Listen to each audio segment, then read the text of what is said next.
അതിമനോഹരമായൊരു ദിവസം കൂടെ ദൈവം നമ്മുടെ ജീവിതത്തിൽ തുറന്നു തന്നിരിക്കുന്നു. പഴയതെല്ലാം മറന്ന് പുതിയ ദിവസത്തിൻ്റെ നന്മകൾ അനുഭവിപ്പാൻ ദൈവം നമ്മെ ഇടയാക്കട്ടെ.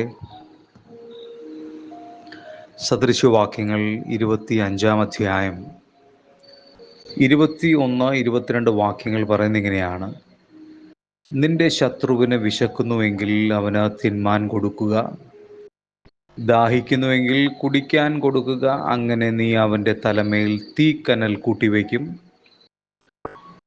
യഹോവ നിനക്ക് പ്രതിഫലം നൽകുകയും ചെയ്യും. പ്രിയമുള്ളവരെ, ദൈവത്തോടുള്ള ആഴമായ ഭക്തി തിന്മയെ ജയിക്കും എന്നാണ് വേദപുസ്തകം നമ്മളെ പഠിപ്പിക്കുന്നത്. തിന്മ മാത്രം നിറഞ്ഞ അല്ലെങ്കിൽ തിന്മ കൊണ്ട് തിങ്ങിയ ലോകത്തിൽ ദൈവ ഭക്തിയിൽ ജീവിക്കുന്നത് വളരെ ബുദ്ധിമുട്ടുള്ളൊരു കാര്യമാണ്. എന്നാൽ നമുക്ക് ദൈവം തന്നിരിക്കുന്ന ജ്ഞാനം ശത്രുവിൻ്റെ തലമേൽ തീക്കനൽ കൂട്ടിവെക്കാനിടയാക്കുന്ന മാർഗമാണെന്ന്, ഈ ക്രിസ്തീയ മാർഗം മാത്രമേ അതിന് കഴിയുകയുള്ളൂ എന്നും വെളിപ്പെടുത്തിയിരിക്കുന്നു. അത് തീക്കുണ്ടത്തിലെ തീക്കട്ട തലയിൽ കോരിയിട്ടിട്ടല്ല സാധിക്കുന്നത്. നമ്മൾ സ്വയം പ്രതികരിക്കാനൊരുങ്ങാതെ ദൈവത്തിൻ്റെ കരങ്ങളിൽ ഏൽപ്പിക്കുവാൻ ഇവിടെ നമ്മളോട് ബുദ്ധി ഉപദേശിക്കുകയാണ്. അപ്പോൾ നമ്മളൊരു പക്ഷേ ചിന്തിക്കും, ദൈവം കഠിനമായ പ്രതികാരം അവനോട് ചെയ്തു കൊള്ളും, അല്ലെങ്കിൽ ദൈവം അവനെ ഏൽപ്പിച്ചു കൊടുത്താൽ നശിപ്പിക്കും. ശത്രുവിനെ മുട്ടുകുത്തിക്കുവാനുള്ള മാർഗം, ഇതൊക്കെ ആയിരിക്കും നമ്മുടെ മനസ്സിൽ ഓടി വരിക. ദൈവം ചെയ്യേണ്ടത് ദൈവം ചെയ്യും.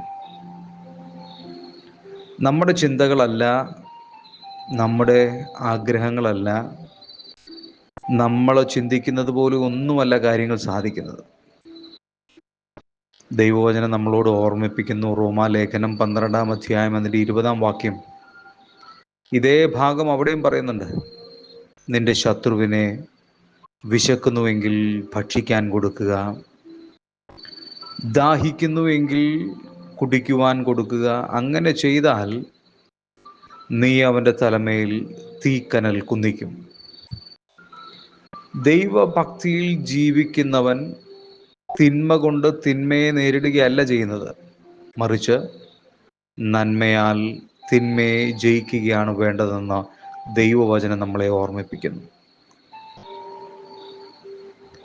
ഒരു ദൈവ മകനായുള്ള ഒരു ബുദ്ധി ഉപദേശമാണ് ഇന്നു പകലിൽ ഇവിടെ വായിച്ചു കേട്ടതും ഞാൻ പറയാൻ ആഗ്രഹിച്ചതും. പ്രതികാരം യഹോവയ്ക്കുള്ളതാണ്, അവൻ പകരം ചെയ്യുക തന്നെ ചെയ്യും. അങ്ങനെയാണ് റോമാലേഖനം 12-ാം അധ്യായം 19-ാം വാക്യം പറയുന്നത്. നാം ചെയ്യേണ്ടത് ഒറ്റ കാര്യം, ശത്രുവാണെന്ന് നമുക്ക് തോന്നിയാൽ അവന് വിശക്കുന്നുവെങ്കിൽ ഭക്ഷിപ്പാൻ കൊടുക്കുക, അവന് ദാഹിക്കുന്നുവെങ്കിൽ കുടിക്കുവാൻ കൊടുക്കുക. അങ്ങനെ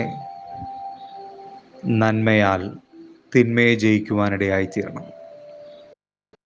പിന്നെ അവർ നമ്മളോട് ചെയ്തത്, അവർ നമ്മളോട് കാണിച്ചത്, അതെല്ലാം ദൈവകരങ്ങളിലേക്കൊന്ന് ഏൽപ്പിച്ചാൽ പ്രതികാരം യഹോവയ്ക്കുള്ളതെന്ന് വചനം പറയുമ്പോൾ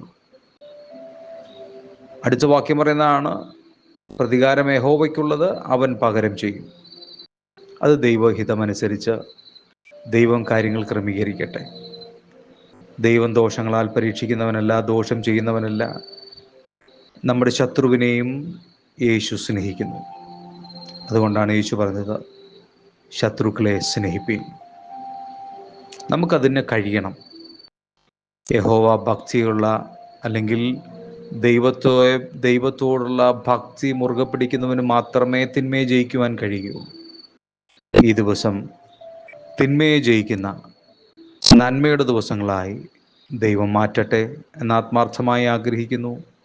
ഗാഡ് ബ്ലെസ് യു.